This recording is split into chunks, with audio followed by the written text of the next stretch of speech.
रामगढ़ में तैयार हो रहा सियासी मैदान, 12 जून से पहले उपचुनाव का ऐलान संभव। झारखंड विधानसभा ने सोमवार को कांग्रेस की रामगढ़ विधायक ममता देवी को आधिकारिक रूप से अयोग्य घोषित कर दिया। यह उन्हें एक आपराधिक मामले में दोषी करार दिए जाने के बाद लिया गया।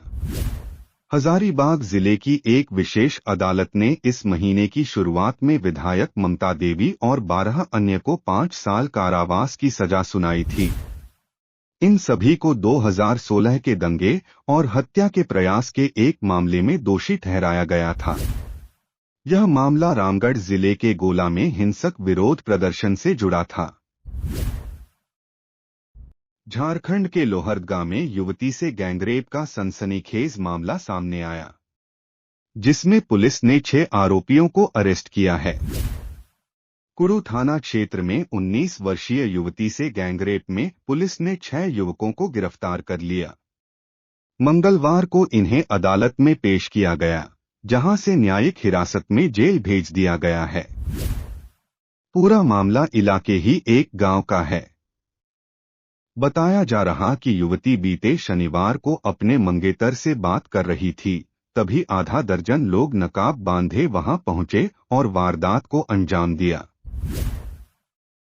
सरकारी स्कूलों के बच्चों को किस तरह बुनियादी कक्षाओं से उनकी मातृभाषा में शिक्षा दी जा सके, इसे लेकर राज्य स्तरीय सम्मेलन में मंथन शुरू हुआ है।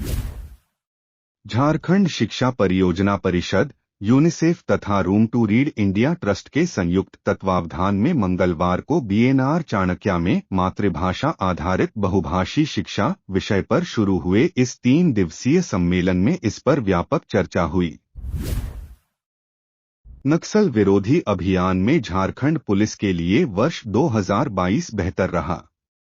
इस वर्ष 1 जनवरी से 22 दिसंबर तक झारखंड पुलिस व सीआरपीएफ ने मिलकर कुल 405 उग्रवादियों को गिरफ्तार किया, जिनमें बड़े व इनामी उग्रवादियों की संख्या 33 रही, जिन पर कुल 79 लाख रुपए का इनाम था। इतना ही नहीं, इस अवधि में सुरक्षा बलों ने लेवी व रंगदारी के रूप में वसूली गई 98.30 लाख रुपए को भी जब्त किया है। इस वर्ष अब तक 13 उग्रवादियों ने आत्मसमर्पण भी किया, जिनमें 11 के विरुद्ध 49 लाख रुपए का इनाम था। 3 साल में 1304 उग्रवादी गिरफ्तार, 1.42 करोड़ रुपए भी बरामद।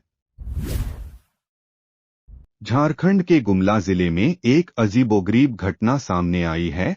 महज आधा किलो चिकन बनाने और खाने को लेकर 4 जिगरी दोस्त आपसी प्यार भूल आपस में भिड़ गए। सभी के बीच ऐसा विवाद शुरू हुआ कि वे लोग एक दूसरे के जान के दुश्मन बन गए। मामूली बहस चाकूबाजी में तब्दील हो गई। हालात इस कदर खराब हो गए कि चारों दोस्तों को अस्पताल में भर्ती कराना पड़ा। 2 दोस्तों को मामूली तो वहीं 2 दोस्तों को गंभीर चोट लगी है। चाकूबाजी की जानकारी मिलते ही मौके पर पहुंची पुलिस ने छानबीन शुरू की। सरकारी स्कूलों में शिक्षकों की बायोमेट्रिक उपस्थिति सुनिश्चित करने के लिए राज्य सरकार प्रत्येक वर्ष 93 लाख रुपए खर्च करेगी। यह राशि स्कूलों में लगाए गए बायोमेट्रिक डिवाइस, फिंगर स्कैनर के रखरखाव पर प्रतिवर्ष खर्च होगी। इसकी जिम्मेदारी 2 साल के लिए उसी कंपनी को दी गई है, जिससे राज्य के स्कूलों में फिंगर स्कैनर खरीदे गए थे। सरकारी स्कूलों के बच्चों को किस तरह बुनियादी कक्षाओं से उनकी मातृभाषा में शिक्षा दी जा सके, इसे लेकर राज्य स्तरीय सम्मेलन में मंथन शुरू हुआ है।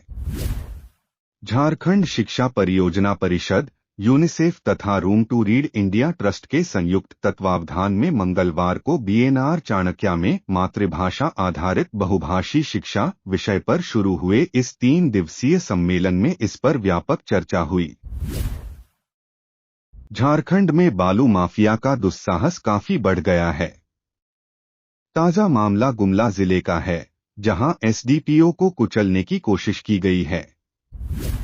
सिसई थाना इलाके में अवैध रूप से बालू लेकर जा रहे एक हाईवा ने बीती रात एसडीपीओ मनीष चंद्रलाल को कुचलने की कोशिश की। हाईवा ने उनकी गाड़ी में टक्कर मार दी। इससे एसडीपीओ और अन्य पुलिसकर्मियों को चोट आई और गाड़ी क्षतिग्रस्त हो गई। इसके बाद हाईवा ड्राइवर भागने में सफल रहा। पुलिस ने हाईवा को जब्त कर लिया है।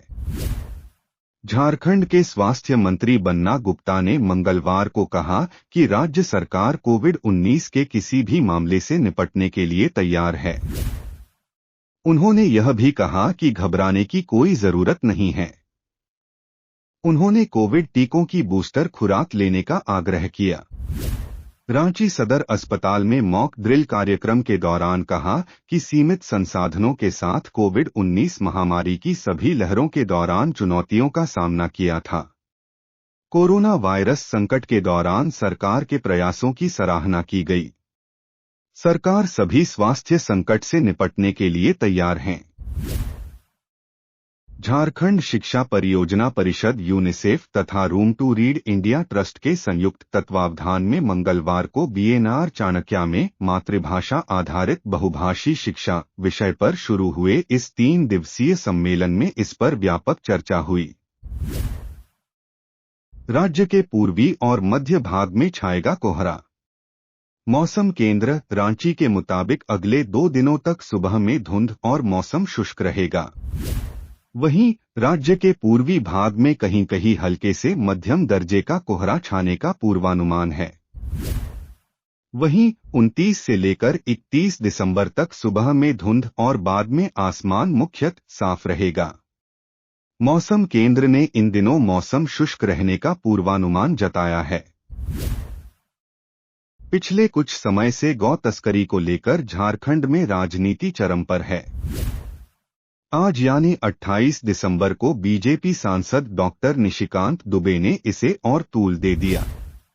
ताजा मामला ये है कि गोड्डा लोकसभा क्षेत्र से बीजेपी सांसद ने तस्करी के जरिए बांग्लादेश भेजे जा रहे 10,000 गायों को तस्करों के हाथों से मुक्त कराने का दावा किया है। साथ ही उन्होंने झारखंड के सीएम हेमंत सोरेन पर हमला बोल दिया है।